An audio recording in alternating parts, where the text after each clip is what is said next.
C'est l'époque des hypervitesses, des plein de choses à faire et des retards partout. Avancer. Tu dois travailler, travailler et travailler. Ordre et désordre. Je dirais... Sous tension. Connecté. Paradoxal. Je la trouve chamboulée. Prometteuse. Angoissante. Anxiogène. Superficielle. Singulière. Je dirais qu'elle est éreintante. Positif. Complexe. Vous écoutez Craquer l'époque, le podcast des imaginaires politiques. Bonjour à toutes et tous et bienvenue dans ce nouvel épisode de Craquer l'époque. Nous sommes cette semaine encore en compagnie de Maxime Benatouille, militant au sein de l'IJFP ainsi que au sein du collectif Tzedek. Il est également enseignant en sciences économiques et sociales et co-auteur du dernier essai de la Fabrique contre l'antisémitisme et ses instrumentalisations paru en octobre 2024.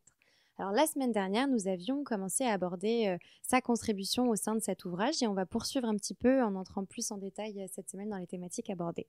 Alors pour commencer, j'aimerais vous poser une question sur la genèse de ce projet.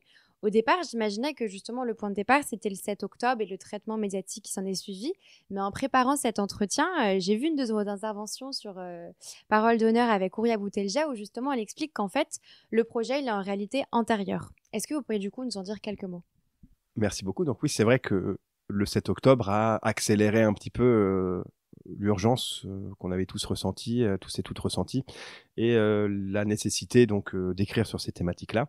Et moi, pour la petite anecdote, j'ai reçu l'invitation de la Fabrique à participer à ce projet le 5 octobre, donc 2 jours avant le 7 octobre 2023. Ouria Boutelja en parlerait beaucoup mieux que moi, mais on était un peu à l'époque dans une dynamique justement où il y avait, dans une séquence plutôt, où il y avait des nouvelles organisations qui commençaient à essayer de faire leur place, et c'est tout à fait légitime, dans notre camp social, qui est celui de l'émancipation et de l'égalité, avec une ligne politique par contre qui nous dérangeait très fortement, qui était très limite en ce qui concerne la solidarité avec la Palestine, où en gros, pour aller très vite, tous les problèmes commencent en 1967 et 48, ça passe crème.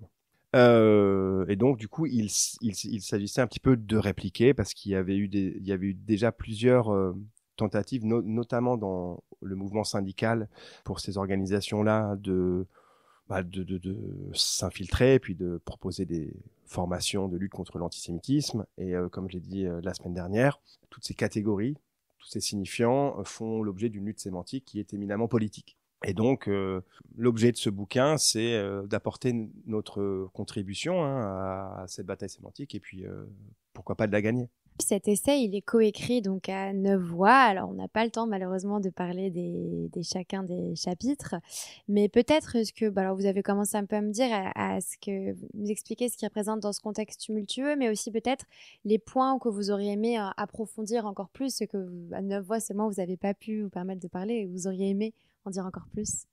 Effectivement, donc il y a eu beaucoup de contraintes. Plus il y avait d'auteurs, moins d'espace, moins de nombre de signes on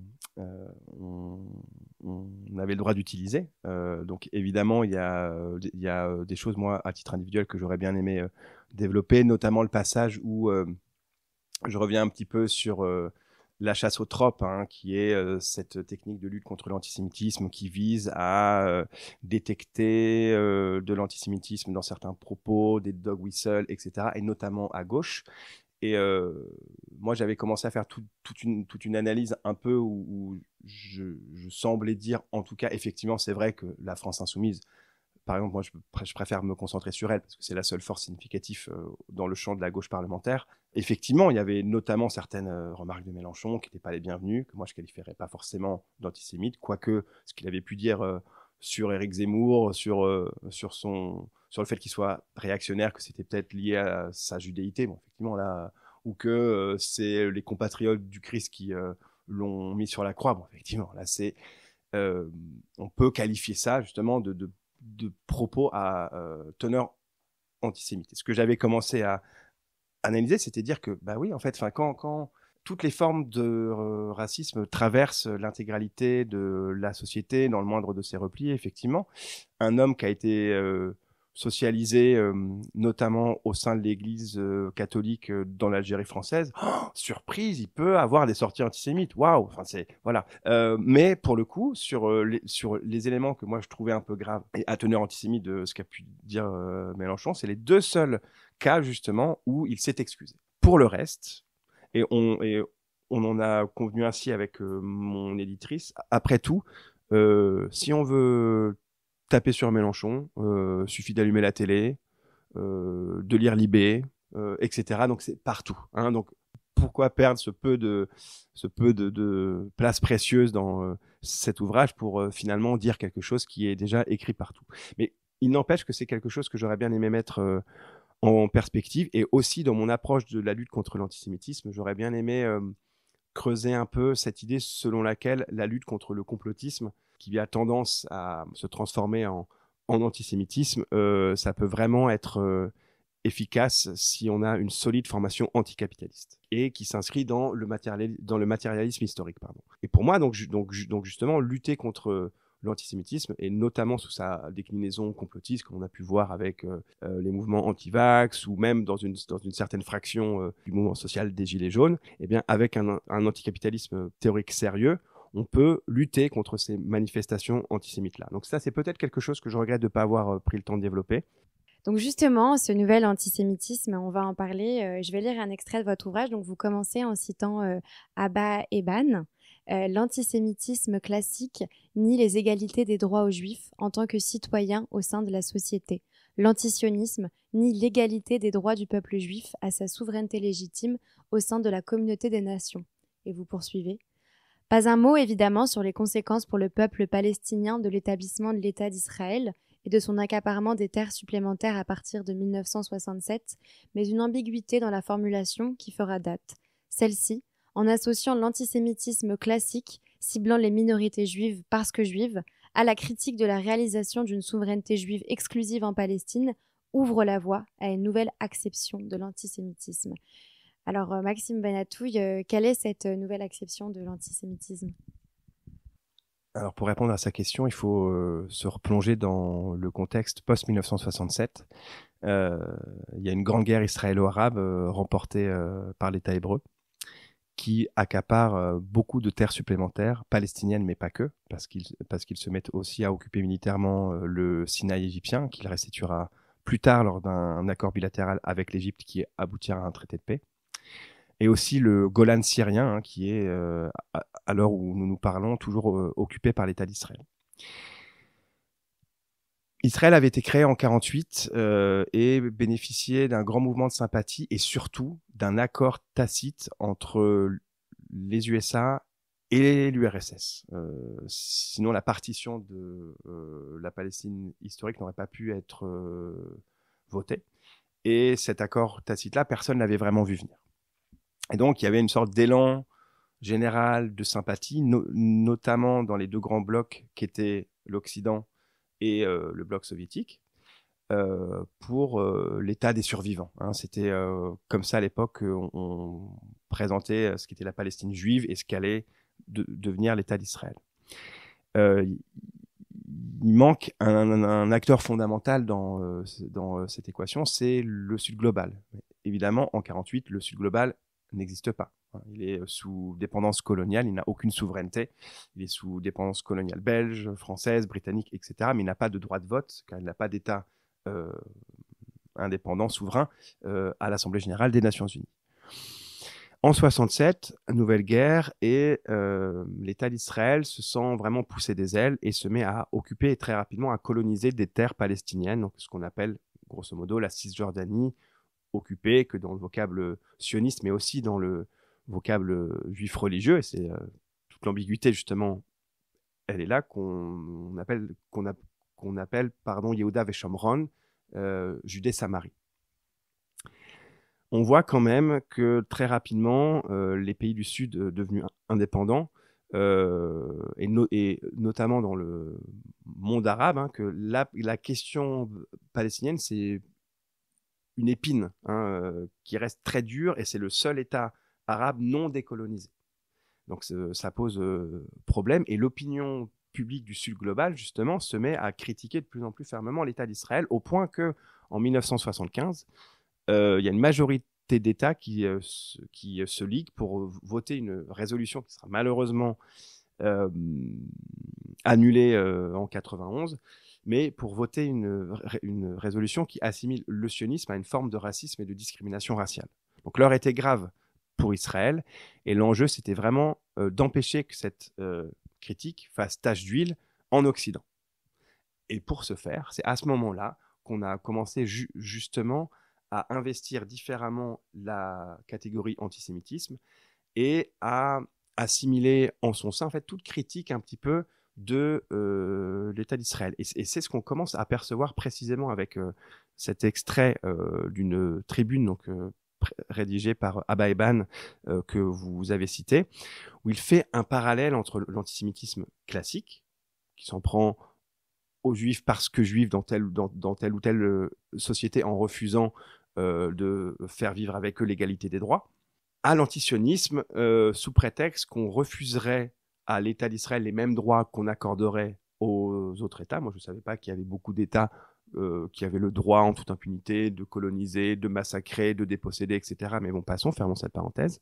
Et donc là, on voit bien qu'il y a un glissement vers une nouvelle forme d'antisémitisme. Ça ne va pas se formuler comme ça tout de suite. Ça ne va pas non plus devenir hégémonique du jour au lendemain. Ça va prendre plusieurs années, tout cela. Et Emmanuel Macron commence son premier mandat par un acte antisémite très fort, en invitant Benjamin Netanyahou, donc qui était déjà chef du gouvernement israélien à l'époque, pour représenter le peuple juif à la commémoration de la rafle du Veldiv, qui est un phénomène franco-français qui s'est abattu sur des juifs de France, mais aussi apatrides d'Europe. Bon.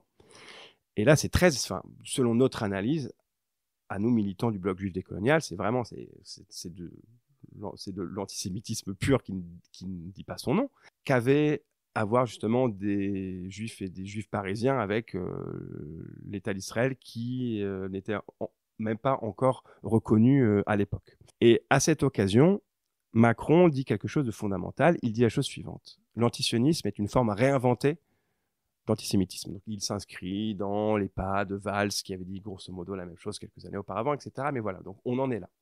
Et ça, justement, c'est la victoire de la bataille culturelle de redéfinition de cette nouvelle acception de l'antisémitisme que dans le monde anglo-saxon, qu'on appelle New Anti-Semitism, le nouvel antisémitisme, hein, et qui veut faire justement de l'État d'Israël le juif collectif, le collective Jew, parmi les nations. C'est-à-dire que dans une société, on discrimine les juifs parce que juifs, et dans la communauté internationale, on discrimine l'État d'Israël parce que c'est un État juif. Donc voilà un petit peu le raisonnement, et ce qui est très pratique quand même, parce que ça permet de silencier toute forme de critique vis-à-vis de certaines politiques à l'endroit du peuple palestinien menées par Israël. Donc rien que ça. Donc, ce que pourraient faire, par exemple, nos petits camarades avec beaucoup de guillemets sionistes de gauche, mais aussi, et plus fondamentalement, la remise en cause radicale du sionisme. Pour eux, c'est bonnet blanc, blanc bonnet, et l'objectif, c'est de réduire au silence toute forme de critique vis-à-vis de l'État d'Israël, et de commencer à criminaliser toutes les formes, toutes les expressions de la solidarité avec la Palestine, d'où qu'elles viennent, hein, qu'elles viennent du monde musulman, hein, qui est de plus en plus considéré comme une réincarnation du nazisme allemand. C'est quand on regarde un petit peu les archives, c'est incroyable, et même encore aujourd'hui d'ailleurs, et a fortiori encore plus depuis le 11 septembre 2001, que ces critiques viennent de la gauche de rupture, hein, comme on a pu voir avec Jeremy Corbyn, mais aussi avec Mélenchon ici, et du monde académique et de la culture. Alors, question sûrement un peu naïve, mais depuis du coup le 7 octobre, on a vu une accélération, j'ai envie de dire radicale, de ce processus en fait du nouvel antisémitisme. Je pose la question puisque moi j'ai vu plusieurs membres du groupe, du collectif TEDx se faire insulter d'antisémites. C'est arrivé plusieurs fois. Est-ce que vous pouvez nous raconter peut-être en fait de l'intérieur un peu comment ça s'est passé, comment vous l'avez vécu Moi qui suis plus âgé que mes camarades, j'ai certainement pas vécu de la même manière. Moi je commence à avoir un petit peu le cuir dur à ce niveau-là. Ça fait très longtemps qu'on nous traite soit de juifs antisémites, soit de juifs honteux. Là, la nouvelle expression consacrée maintenant, c'est celle de token. Hein. On est les tokens de Boutelja, des indigénistes, des racialistes, de qui vous voulez. Bon, voilà, on est les juifs de service. Et d'ailleurs, dans un bouquin qui vient de sortir, le petit manuel, bon, je ne veux pas lui faire de la pub en même temps, donc de Jonas Pardo, il nous considère, lui, de juifs d'exception. Vous voyez, donc on serait les bons juifs qui permettraient aux antiracistes racistes de pouvoir dire qu'ils ne sont pas antisémites vu qu'ils sont potes avec le JFP ou avec Tzedek. C'est lourd, et moi ça me rappelle quand même une petite musique qui s'ancre plutôt à l'extrême droite, mais ça, c'est le problème de Pardo, c'est pas le mien. Donc non, ça, on a l'habitude. Ouais, on a l'habitude, et ça veut dire quelque chose quand même de fondamental. Ça veut dire que on attend des Juifs, en général, qui restent à leur place. Et cette place qui nous est assignée, c'est de soutenir, quoi qu'il arrive, l'État d'Israël. On a vu quelque chose d'assez dramatique, mais de très intéressant en Allemagne récemment. Les manifestations de solidarité avec le peuple palestinien sont encore plus durement réprimées qu'ici. Et il y a un philosémitisme d'État qui est très fort. Peut-être qu'on parlera de cette notion, qui pour nous est une forme inversée d'antisémitisme, et donc de l'antisémitisme. Les Juifs sont toujours mis en avant.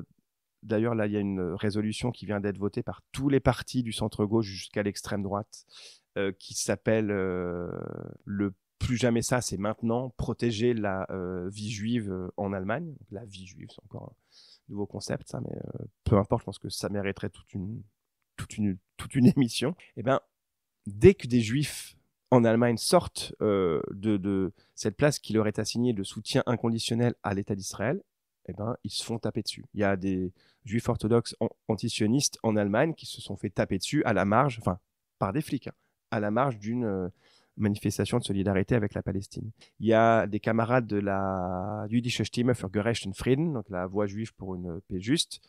C'est un peu le pendant de l'Union juive française pour la paix et du collectif juif décolonial Tzedek là-bas, qui ont fait 30 heures de garde à vue juste pour porter un kéfi. Est-ce qu'on imaginerait que l'État allemand envoie sa police pour cogner sur des militants juifs pro-israéliens ou pour priver de liberté pendant 30 heures des militants juifs pro-israéliens? Le scandale serait total. Mais dès qu'on sort un petit peu de la place qui nous est assignée et qui permet à l'Occident, pour aller très vite, de résoudre sa propre crise morale liée à ce qu'il a fait, à ce que ces élites ont fait pendant la Shoah, et ben, c'est à ce moment-là qu'on peut regoûter à ces fameuses matraques. Alors, je vais accepter la perche que vous me tendez justement sur la question du philosémitisme d'État. Vous le touchez un petit peu du doigt. Est-ce que vous pouvez me dire qu'est-ce que c'est du coup ce philosémitisme d'État? Je vais commencer par dire ce que ce n'est pas. Ça n'a rien à voir avec la théorie fasciste du privilège juif. Déjà, alors évidemment, parce que ça n'a rien de fasciste, et même historiquement, il faut être sérieux 2 secondes. Le philosémitisme d'État, c'est un concept qui a été théorisé par beaucoup d'intellectuels israéliens. Je pense à Moshe Zuckerman, je pense à Igal Laskor, j'ai un gros doute là sur son nom, mais peu importe, et que Ouria Boutelja, mais pas que, je pense à notre camarade de l'Union juive française pour la paix, Rodolphe Bekouche, qui nous a quittés il y a plusieurs années déjà, qui a écrit un très long texte fascinant, qui est encore en accès libre sur le site de l'UJFP, que j'invite tout le monde à aller découvrir si vous ne le connaissez pas déjà, qui caractérise bien ce qu'est le philosémitisme d'État. Donc rien qu'en termes historiques, ça n'a rien à voir avec cette théorie fasciste du privilège juif, dans la mesure où c'est vraiment quelque chose qui naît après la Shoah. Donc c'est comment, justement, et j'en parlais un peu plus tôt, comment l'Occident va résoudre sa crise morale et quelle place va-t-il accorder aux Juifs après les avoir mis dans des trains. En gros, l'idée, c'est ça.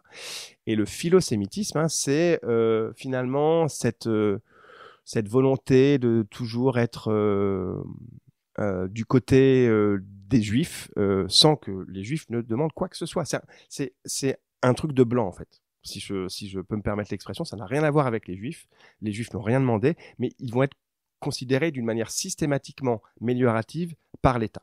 Et ça peut se traduire, là, une des manifestations les plus récentes de ce philosémitisme d'État, c'est la marche pour la République et contre l'antisémitisme du 12 novembre 2023, dont l'appel a été co-rédigé par les présidents des 2 chambres du Parlement français, donc Yael Braun-Pivet pour l'Assemblée nationale et Gérard Larcher pour le Sénat, où il n'y a rien qui va dans cet appel finalement, parce que ça identifie en creux l'islamisme comme seule source d'antisémitisme, ça appelle à la libération des otages, mais ça ne dit rien sur le sort des populations gazaouis sous les bombes, etc. Ça parle que de la recrudescence des actes et des paroles antisémites, mais ça ne dit rien de l'islamophobie. Donc, ouais, encore une fois, ce que fait le philosémitisme d'État finalement, c'est isoler les préoccupations, et même les Juifs de France, du reste du corps social, mais finalement, c'est pas bon pour nous.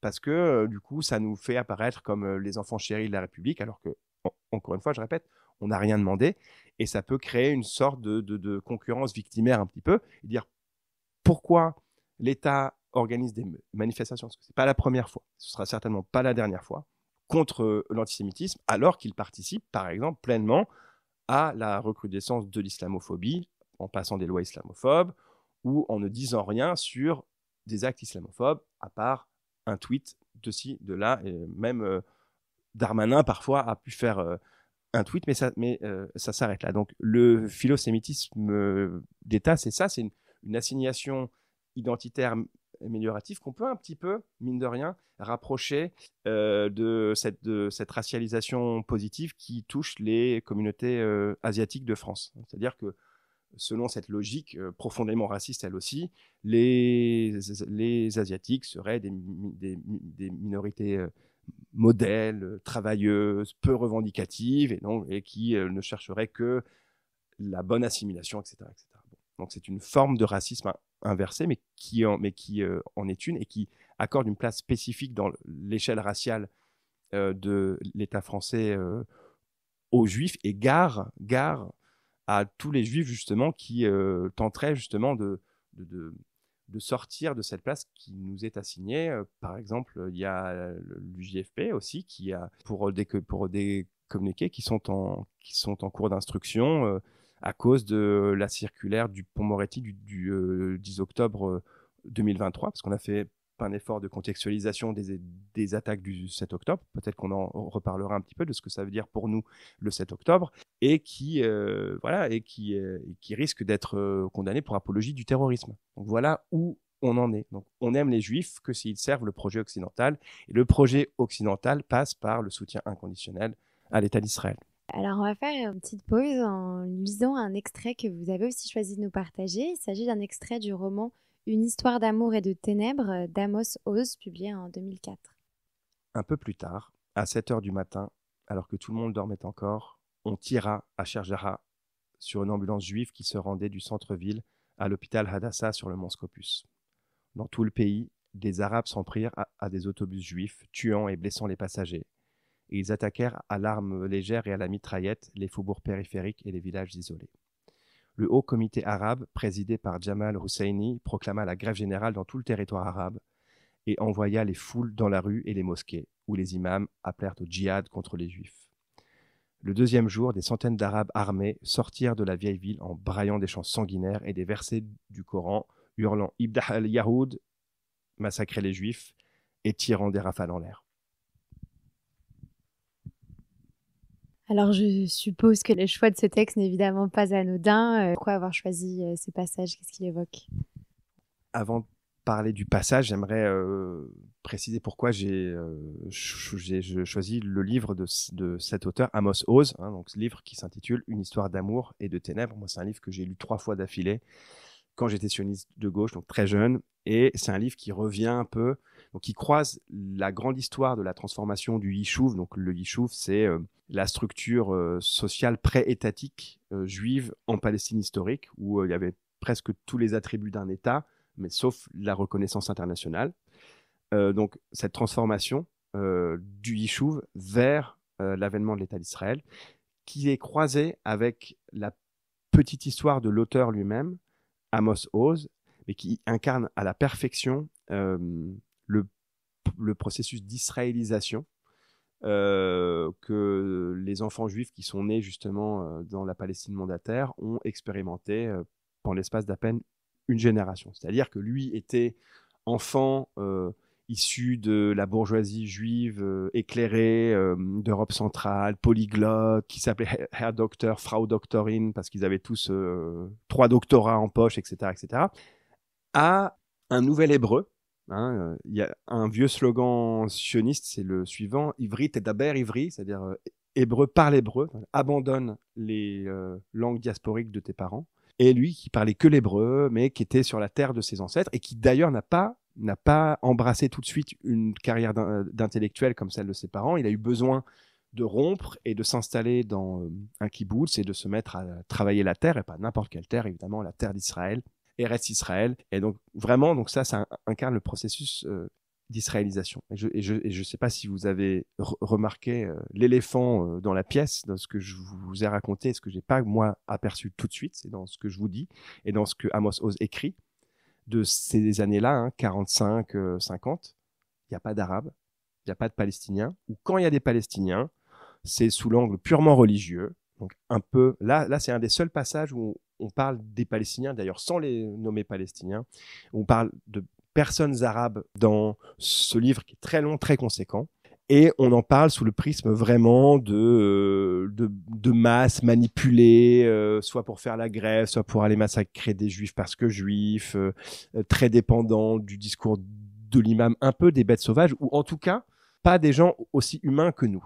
Pas des gens aussi humains que les juifs de la Palestine mandataire qui étaient sur le point de devenir des Israéliens. Et donc ça, c'est fondamental. Et moi, je trouve ça très, très intéressant de voir qu'un des seuls passages dans ce livre immense, qui est par ailleurs extrêmement bien écrit, et on apprend plein de choses sur la création de l'État d'Israël de l'intérieur.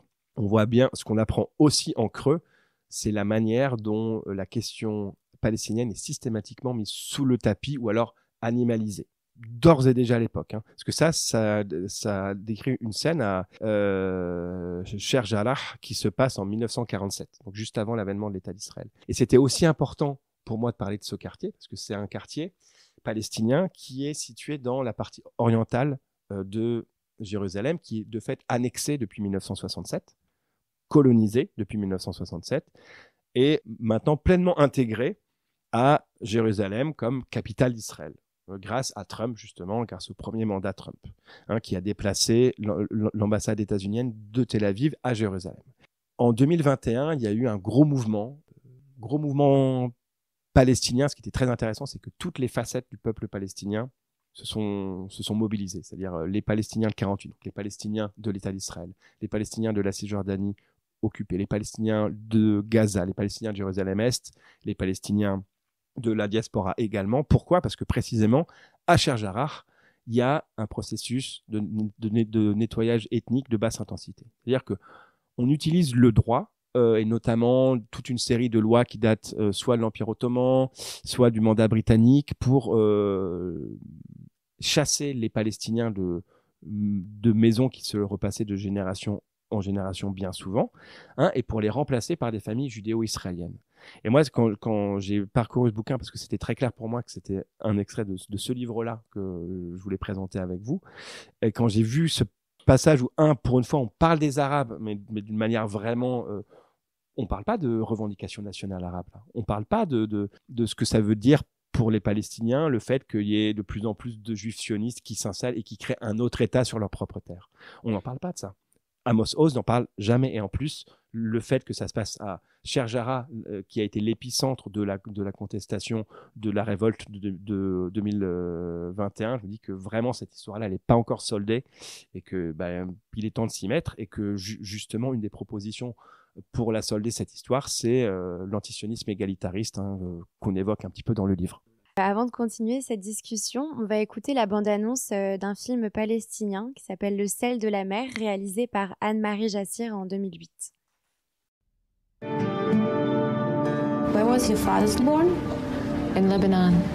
And your grandfather? Here. In Israel, where? In Jaffa. Understand this is for your own security. Is it your first time in Israel? What is your religion? What is the purpose of your visit? How many times are you going to ask me the same question?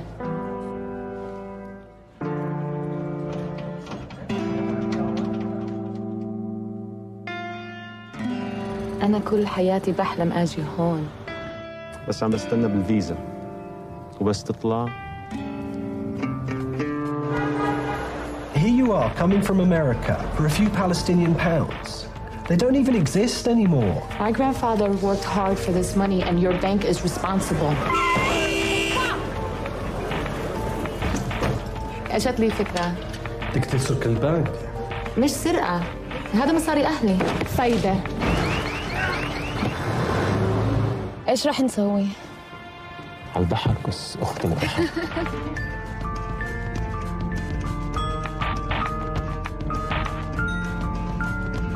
This is my home. It was stolen from my family. Where are you from? I'm from here, Here where? Palestine.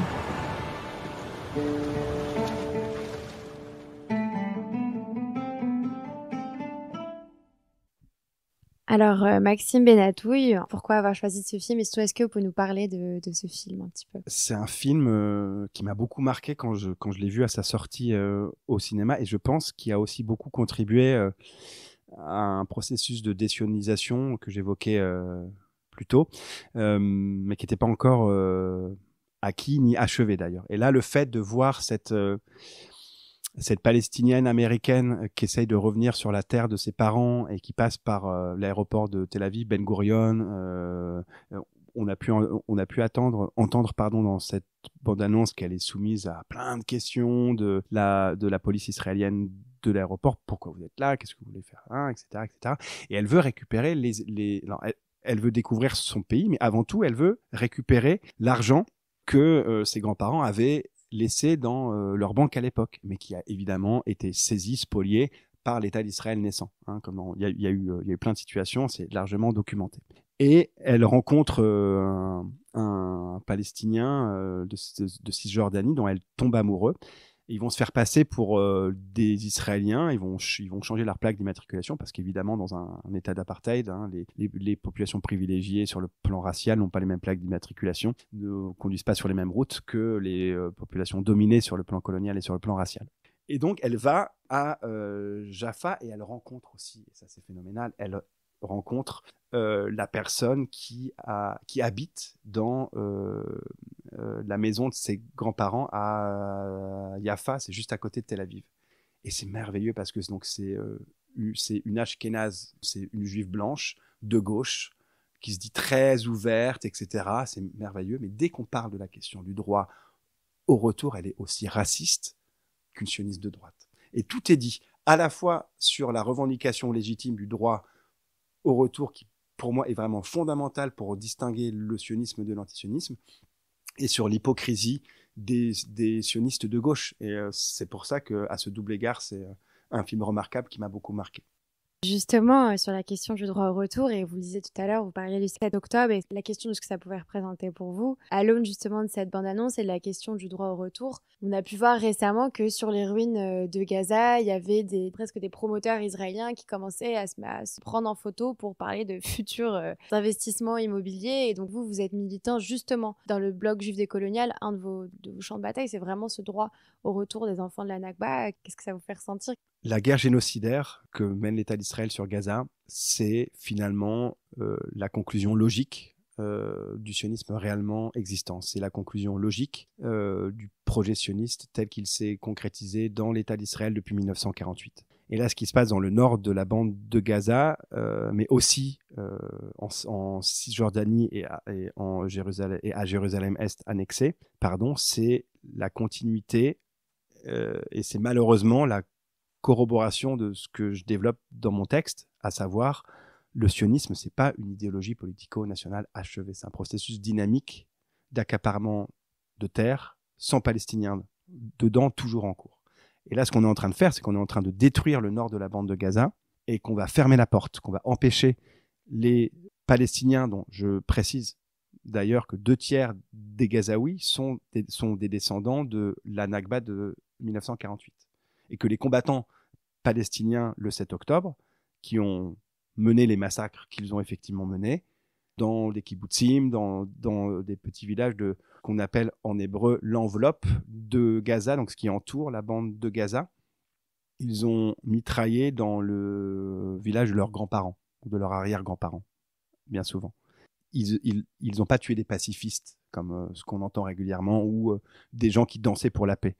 Ils ont tué des hommes, des femmes, et aussi, c'est vrai, des enfants qui habitaient sur les terres, mais littéralement les terres de leurs grands-parents et de leurs arrière-grands-parents. Ça n'absout aucun crime, ça n'absout aucun péché, ça n'absout rien du tout. Il faut quand même rappeler les faits. Et ce qu'on veut faire dans le nord de la bande de Gaza, c'est empêcher les Palestiniens de revenir et de recréer des nouvelles colonies. Là, il y a eu plein de conférences organisées par des colons promoteurs immobiliers justement pour parler de l'après-Gaza, de l'après-génocide, même s'ils vont évidemment pas utiliser ce terme-là, en présence de ministres israéliens du gouvernement suprémaciste juif de Benjamin Netanyahou. Donc voilà où on en est, mais c'est pas surprenant. Et au même moment, Orly Noy, qui est journaliste, mais qui est surtout devenue récemment la présidente du bureau politique de cette ONG israélienne incroyable qui documente les violations des droits des Palestiniens dans les territoires occupés, qui s'appelle B'Tselem, rappelle que depuis le déclenchement de la guerre génocidaire, donc juste après le 7 octobre, la colonisation s'est rapidement accrue en Cisjordanie et à Jérusalem-Est. Donc tout ça, ça fait partie vraiment du même puzzle du régime d'apartheid colonialiste israélien. Il ne faut pas perdre ça de vue. Et c'est pour ça que on parlait de la schizophrénie un peu plus tôt des sionistes de gauche, type Golem, Le Rare, les JJR. Pour eux, le 7 octobre, c'est un coup de tonnerre antisémite dans un ciel serein, dégagé de toute oppression et de tout contexte de domination coloniale. Jonas Pardo a dit sur le podcast Kif Taras, sans être repris le moins du monde, ça, moi ça m'a fait mal au cœur, mais bon, autre sujet, que le mot d'ordre du 7 octobre, c'était de tuer un maximum de juifs. On a tué des juifs parce que juifs. Donc la schizophrénie réside dans le fait que Golem, Le Rare, les JJR, qui disent la même chose, en l'espèce, intériorisent le récit légitime proposé par Netanyahou et par le gouvernement israélien plus largement, sans en intégrer le corollaire immédiat, qui est la justification et la poursuite du génocide à Gaza. C'est pour ça que je parlais notamment de schizophrénie, c'est-à-dire qu'on est contre la guerre génocidaire, mais on est d'accord avec ce qui la rend possible. Mais ça va pas, c'est pas tenable. Et donc l'objet, c'est vrai, de mon chapitre, c'était vraiment de pointer toutes ces contradictions, et je parlerai plus de schizophrénie désormais pour les raisons que j'ai expliquées un peu plus tôt, mais de dissonance cognitive, parce que si ces gens-là doivent choisir entre la gauche, leur ancrage à gauche, et Israël comme État juif, ils vont pas choisir la gauche. Ils sont sionistes avant tout. On arrive bientôt au terme de cet entretien. Je vais juste peut-être lire un dernier extrait de votre contribution justement sur Gaza. Vous écrivez « La guerre contre Gaza rappelle cruellement à ceux qui préféraient regarder ailleurs que la Nakba est un processus continu et inachevé. Les récents bombardements de Tsahal ont chassé plus de Palestiniens de leur maison que la guerre israélo-arabe de 1948. Les autorités israéliennes ont cyniquement saisi l'occasion pour intensifier la colonisation juive en Cisjordanie et la désarabisation de Jérusalem-Est annexée. Interpréter ces événements isolément serait une erreur. Chacun d'entre eux constitue une pièce du puzzle du régime d'apartheid israélien qui se déploie sur l'intégralité de la Palestine historique. Dans les rues et les universités occidentales, une jeunesse plus nombreuse exige la libération de la Palestine. Partout, elle prête le flanc à la violence des matraques et au faux procès en antisémitisme.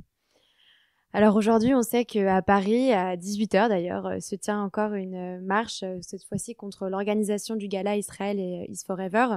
Et aujourd'hui encore, on sait que cette même jeunesse elle va sûrement être taxée d'antisémite, elle va subir une répression sûrement violente, probablement. Et vous me disiez qu'à Tzedek, on vous appelle tonton. Et du coup, peut-être en tant que tonton, est-ce que vous auriez un message, je sais pas, quelque chose, des mots que vous aimeriez adresser à ces jeunes militants-là? Je vais vraiment faire mon tonton si je le dis, mais je vais le dire quand même. Je dis que à ces jeunes, et là je pense notamment, j'ai vu une vidéo ce matin de Paris 8 occupé justement par beaucoup d'étudiants contre la tenue de ce gala fasciste, suprémaciste, ultra-sioniste, tout ce que vous voulez, Israel is forever. J'ai juste envie de leur dire bravo. Lâchez rien, vous êtes notre fierté. Vous êtes vraiment notre fierté. Moi, j'ai vraiment l'impression que dans toute cette horreur, il y a une politisation qui est en train de se faire, et que justement, les organisations sionistes de gauche, là, que je citais un peu plus tôt, font tout pour que cette politisation n'ait pas lieu.